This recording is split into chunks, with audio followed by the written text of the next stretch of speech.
Cyber crime রুখতে এবার বড় পদক্ষেপ রানাঘাট পুলিশ জেলার। সাইবার ক্রাইমের বিরুদ্ধে অভিযান চালিয়ে পুলিশের জালে গ্রেপ্তার 2 অভিযুক্ত। গতকাল গভীর রাতে নদিয়া রানাঘাট পুলিশ জেলার সাইবার পিএস কুপার্স ক্যাম্পের নাসরা সূর্যনগর এলাকায় অভিযান চালায় পুলিশের উচ্চ পদস্থ আধিকারিকরা। বন্ধন ব্যাংকে চাকরি দেওয়ার প্রতিশ্রুতি দিয়ে প্রতারণা করার অভিযোগে 2 অভিযুক্তকে গ্রেপ্তার করে। অভিযুক্তদের নাম সুপ্রিয় সাহা ওরফে আকাশ এবং জয়দীপ দেব।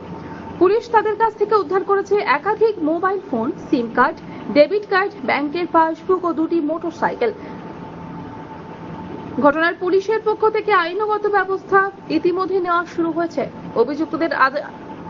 অভিযুক্তদের আজ আদালতে পেশ করা হয়।